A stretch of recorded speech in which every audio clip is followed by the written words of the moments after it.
বন্ধুরা, মনের শক্তি ইউটিউব চ্যানেলে আজকে সবাইকে স্বাগত জানাই। আজকে চলে এসেছি আমি একটা নতুন টপিক নিয়ে। সেটা হলো আত্মবিশ্বাস বাড়ানোর জন্য দৈনন্দিন জীবনে যে সমস্ত অভ্যাসগুলো করা প্রয়োজন, তার দ্বিতীয় অংশ নিয়ে আমি আজকে আলোচনা করব। সো ভিডিওটি যদি ভালো লেগে থাকে তাহলে অবশ্যই একটা লাইক করে দিও এবং ভিডিওটি না কেটে শেষ পর্যন্ত দেখতে থাকো। বন্ধুরা, আপনার মধ্যে কোন প্রবৃত্তিটি সবচেয়ে জোরালো? রাগ, লোভ, ঈর্ষা, অহংকার, পরের সমালোচনা করা? নিজের মনের দিক থেকে ভালো করে তাকান। এবার ওই পাঁচটির মধ্যে যে কোনো একটিকে লাল পেন্সিলে করে দাগ দিন। ধরা যাক আপনার মধ্যে রাগই সব থেকে প্রবল।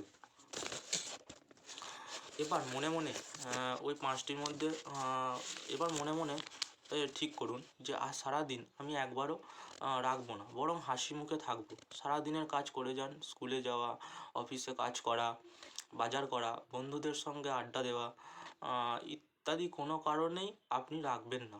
রেগে যাওয়ার পরিস্থিতি সামনে এলেও মুখে হাসি আনুন। একেবারে ভীষ্মের প্রতিজ্ঞা করুন, যাই হোক না কেন কোনো কিছুতেই আপনি রাখবেন না। অন্তত আজকের দিনটায় হাসি মুখে আপনি থাকবেন, কাল যা হোক একটা করা যাবে। একটা দিন এভাবে করে দেখুন না। রাতে শুতে যাওয়ার আগে কাগজে পেন্সিলে নিজেকে মার্কস দিন। সারাদিনে মনে কতবার রাগ হয়েছিল বা কতবার প্রতিকূল পরিস্থিতির সামনে আপনি পড়েছিলেন। রাগকে যতবার জয় করতে পেরেছিলেন তার জন্য প্রতিবারের মতো 6 মার্কস করে দিন।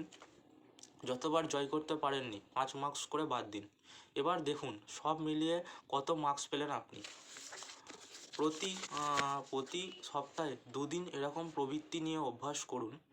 দেখবেন 1 মাসের মধ্যেই আপনার আত্মবিশ্বাস অনেকটা বেড়ে গেছে। আর একটা অভ্যাস নিয়ে আমি আজকে বলবো, সেটা অত্যন্ত খুব জরুরি। এই অভ্যাসটি কিন্তু করা অত্যন্ত জরুরি। রোজ সকালে ও রাতে প্রতিবার অন্তত 10 মিনিট ধরে আপনি বই পড়া অভ্যাস করুন। সেটা কবিতার বই হতে পারে, অঙ্কের বই হতে পারে। এই অভ্যাসটি স্নান খাওয়ার মতো প্রতিদিন আপনি করুন। মাত্র 10 মিনিট তো ব্যাপার। দেখবেন 1 সপ্তাহের মধ্যে আপনার মধ্যে একটা পরিবর্তন আসবেই। ধন্যবাদ বন্ধুরা, আজকে এতটুকুই। ভিডিওটি ভালো লাগলে একটা অবশ্যই সাবস্ক্রাইব করে দিও এবং পাশে দেওয়া বেল আইকনটিকে অবশ্যই বাজিয়ে দিও।